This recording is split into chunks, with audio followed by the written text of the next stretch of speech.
Election post phone అయింది అని objection చేసినారు. ఇక్కడ పోలీస్ డిపార్ట్మెంట్ వాళ్ళు ఇక్కడ ఉన్నారు. ఇక్కడ ఎన్నికలు అబ్జెక్షన్ చేస్తూ వాళ్ళు మమ్మల్ని ఇబ్బంది పెడుతున్నారు. అందుకోసం మేము కోర్టుకు పోతున్నాం.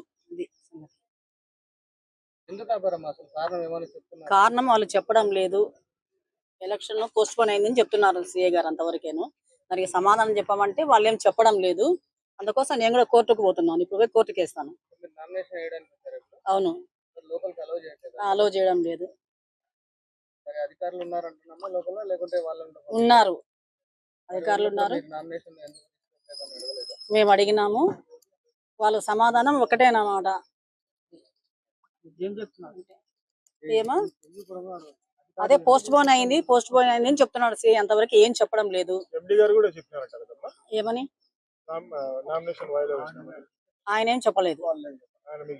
ఆయన ఏం నామినేషన్ పోస్ట్ పోన్ అయింది ఆయన మాత్రం ఏం చెప్పలేదు.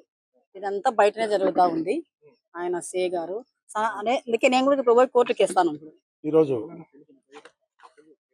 నామినేషన్ల ప్రక్రియ 3 డైరెక్టర్లకు గాను నిర్వహించడానికి సమస్తమైన ఏర్పాట్లు చేసుకోవడం జరిగింది. అదేవిధంగా కొంతమంది కూడా నామినేషన్లు వేసేదానికి సభ్యులు వచ్చారు. అకస్మాత్తుగా ఇప్పుడు పోలీసు వారు సూచన ఏంటంటే శాంతి భద్రతల సమస్య వచ్చే అవకాశం ఉంది కాబట్టి మీరు ఎలక్షన్ను ఈ నామినేషన్ల ప్రక్రియను కొంచెం పోస్ట్పోన్ చేయండి అనేటట్టు ఇప్పుడే వారు మాకు రాతపూర్వకంగా ఇచ్చారు. దాని మీద కొంచెం నిర్ణయం తీసుకొని ఏ విషయం తెలియజేస్తాం. ఇక్కడ ప్రశాంతంగా ఉంది. అవతల ఇద్దరు అభ్యర్థులను కూడా హౌస్ అరెస్ట్ చేశారు. ఎక్కడ ఏమి ఎలాంటి ఇది లేదు. సడన్ గా ఇది వచ్చిందని చెప్పడానికి కారణాలు ఇక్కడ ఇప్పుడైతే ఎటువంటి ఇబ్బంది శాంతి భద్రతల సమస్య అయితే మాకు కూడా కనపడతలేదు. కాకపోతే పోలీసు వారికి ఏమి ఇన్పుట్స్ ఉన్నాయో నాకు తెలియదు కాబట్టి వారి సూచనలు కొన్ని మేము పరిగణలోకి తీసుకోవాల్సి వస్తుంది కాబట్టి తెలియచెప్తున్నాను. నెక్స్ట్ ఎప్పుడు సార్? నెక్స్ట్ వారు ఫిబ్రవరి వరకు టైం అంటున్నారు.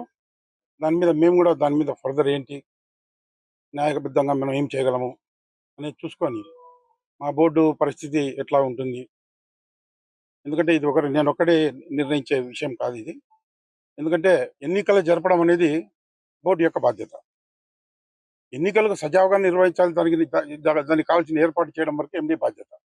సో కాబట్టి బోర్డు వారు తదుపరి కొనసాగడానికి కావాల్సిన విషయాలేంటి అవన్నీ కొంచెం న్యాయపరమైన సలహాలు తీసుకొని మేము తర్వాత కార్యాచరణ తెలియజేస్తాం. చరిత్ర సృష్టించినోడు